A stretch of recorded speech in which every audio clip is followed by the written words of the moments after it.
Hello and welcome to the Edmonton Public Library's Life Skills class on Bullet Journaling 101. My name is Cassidy Monroe and I am a community librarian here with the Edmonton Public Library, and I will be introducing you to the practice of bullet journaling. We are going to cover what bullet journaling is. So we're going to talk a little bit about where it came from, the origin story, and we're also going to talk about what it isn't. And then we'll talk about what you need to get started. Then I want to address the benefits. So clearly by listening to this class right now, you're somewhat interested in the system, but I also want to share some of the specifics about why it was created and why it works so well as not just a task list or to-do system, but as sort of a mindfulness practice. And then finally, we are going to get into the actual nitty-gritty, and this will take up the bulk of the class, is how it works. And we are going to go over just the basics. This is not going to be an in-depth class, but it should give you enough to get started. And it should help explain some of the things that if you've looked at other bullet journaling guides, might be a little confusing. So let's get right into it. The first thing we want to talk about is what is a bullet journal. So it is an analog or non-digital system created by Ryder Carroll, who is a graphic designer based in New York. It's a system that keeps a record of everything you could ever want to toss at it. It can be a task manager, a sketchbook, a journal, everything. There is a Venn diagram up on the slide on your screen, and it sort of shows where the bullet journal fits best. It's part to-do list, it's part planner, and it's part diary, and it combines all of those things into one sort of concise system so you can keep that all in one place and also keep track of everything. The adaptability is also what makes the bullet journal so special. If you want something really fancy and artsy and provide an outlet for creative work, it can be that, but it can also be a very utilitarian, simple tool. And honestly, I kind of hit somewhere in the middle of that. But I really like I said at the beginning of this, the adaptability of it.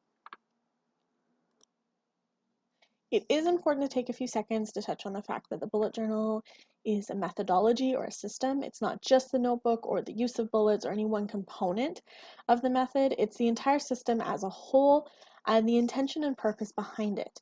According to Carroll, you should think of it as a mindfulness practice disguised as a productivity system. It's designed to help you organize your what while you remain aware of your why. The goal of the bullet journal is to help its practitioners, bullet journalists, or you, live intentional lives, ones that are productive and meaningful. So, now that we have an idea of sort of what it is and what it isn't, or at least on a sort of high level, what do you need to get started? The bare minimum, you need a pen and a notebook, and that's it. When I first decided to give bullet journaling a try, I wasn't totally sold on it. I started out with a notebook that was just filled with some random notes, pulled some pages out of it, it was lined, it did the trick. Once that one was full and I felt like the system really worked for me, I invested a little bit more into a nicer notebook, but you don't really need one.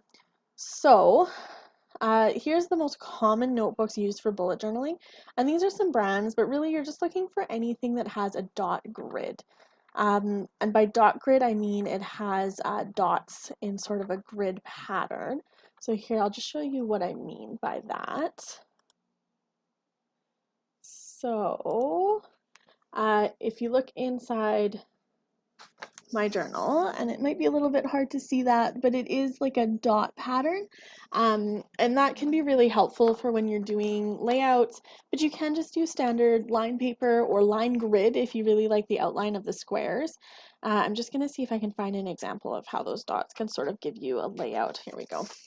So it can give you a sort of general place to guide where you're writing, but it doesn't restrict too much. I quite like it. It gives me some sort of guidance without being too strict on like lines only and leaving a little bit of space for creativity.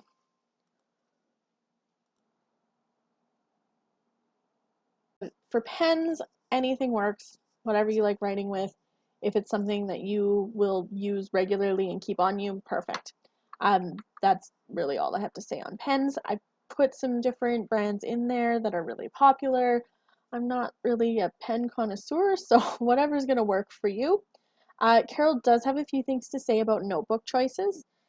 He wants you to consider the size and the quality. He says if it's too big, you won't take it with you, and if it's too small, it'll be impractical, and it should be rugged enough to keep up with you and stand the test of time. And then as far as pens or writing utensils, he suggests using whatever will make your writing legible, but also long lasting. So a pencil may not be the best choice. On the flip side, if that's how you like to work, fine. There are additional tools that you can use to sort of make your bullet journaling feel a little fancy or to customize it to your needs. These are things like highlighters, a ruler, washi tape that is sort of like a paper tape with designs on it, tabs, post-its, binder clips. I really like these can actually hold your bullet journal open flat on the table for you, especially if you have a smaller notebook that's quite stiff on the edges. Now that we've gone over some of the basic supplies and have a general idea of what bullet journaling is, the next videos are going to actually have Ryder Carroll tell in his own words why he came up with the system of bullet journaling and explain a little bit of the mindfulness and the theory behind it.